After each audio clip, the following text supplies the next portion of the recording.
Okay, whoever this person is, you are kind of bringing some life back into them. You're pouring some life back into them. Whether it is intentional or it's just your energy is so beautiful. It's so grounding. It's so nurturing. It's so kind. It's so sweet and so authentic and quirky. There's something about your quirkiness. There's something about you always keeping, like, they never know what you're going to say or do next. They find that so refreshing and interesting. There's something about you that is really changing this person. They love being around you. They love this new, fresh energy in their life. This is someone who is definitely moving on from some things in their life. I think maybe they've just ended something recently, or they're going through some major changes. They're leaving behind things that no longer serve them. There's something, a way that you pour into this person. Like I said, you don't necessarily have to be showering them with compliments or giving them gifts, but something about the way that your energy pours into them and fills their cup. And it feels like they're very appreciative and they're very aware. This is a very intuitive person. This is a very intelligent person, okay? Now we have the King and the Queen of Swords that both came out. You guys are like match motherfucking energy. You guys match on a really intellectual level. This is part 2, by the way. We have the Seven of Cups here. This person spends a lot of time fantasizing about you, thinking about you, okay? They have the Five of Wands and the Seven of Wands. I think this person tries really hard to not act on this. I don't know why, but there's a reason why they need to hold back here. They're holding back a little bit for sure. Although they are very, very attracted to you. We have the King of... Oh, shit. We have the King of Wands, the Six of Wands, the Five of Wands, the Seven of Wands. A lot of Wands here.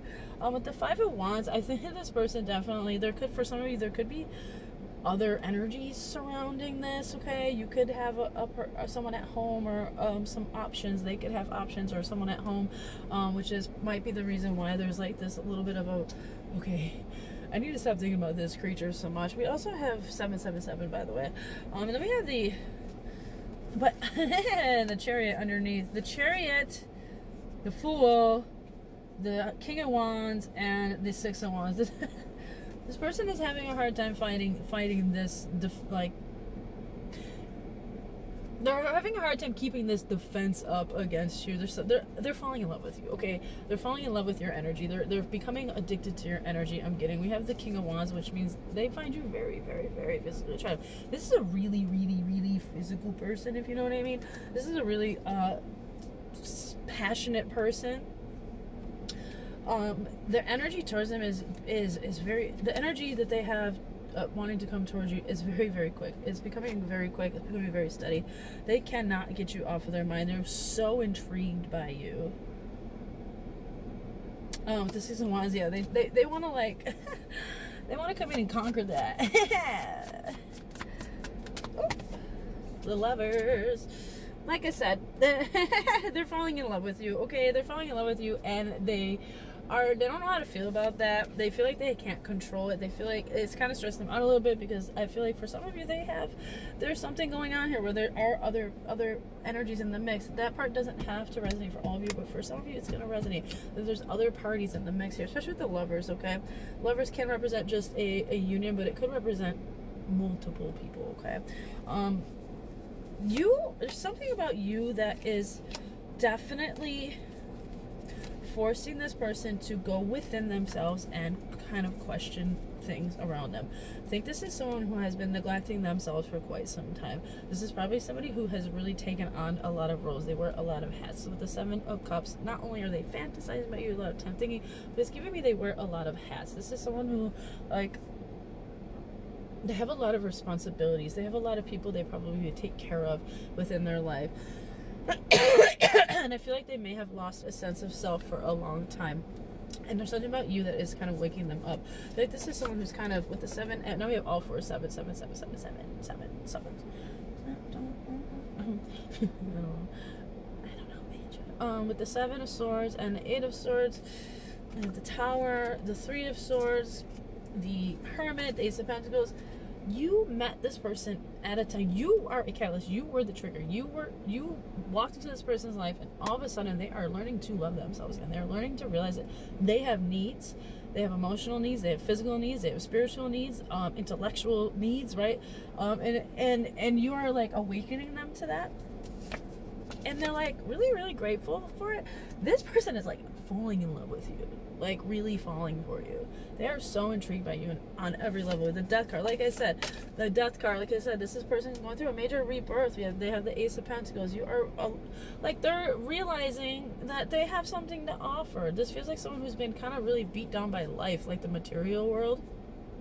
And now they're coming back into like who they really are, which is a very spiritual, passionate, loving being. This feels like a person who's a little bit otherworldly, but they have been like chained. I'm getting an image of like a very otherworldly person. This is someone who's very spiritual, very highly looked down upon, you know, by the universe. Feels like a really kind person, a really attuned person, intuitive, a very special person. I feel like they have so many responsibilities and so much going on, and the world and the earthly things, earthly woes. I'm picturing them like with a chain on their ankle. I wouldn't be surprised if the devil came out, because it kind of represents change as well. But picturing a chain on their ankle and the physical world bringing them down. It's like this glowing, beautiful person, and the world has just kind of crushed their spirit a little bit. It feels like a very intense person. They've been stuffed down, but then we have the sun right underneath the moon, and it's like you are that sun that's kind of brightening them back up. I'm just getting a couple more cards. I gotta go. I'm hungry. You have the Ace of Swords. You have such an intellectual connection with this person. This person loves talking to you. You have brought so much clarity to them, just being in their life, of how much they're missing within their life, how much they've let go within their life, how many things that they used to embrace that they stopped acknowledging. I think this person is really grateful for you being in their life. Just get over.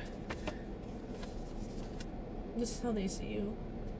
I mean, you showed up as the High Priestess, the Empress, Queen of Pentacles, and the Star. This person thinks you, and the Temperance card.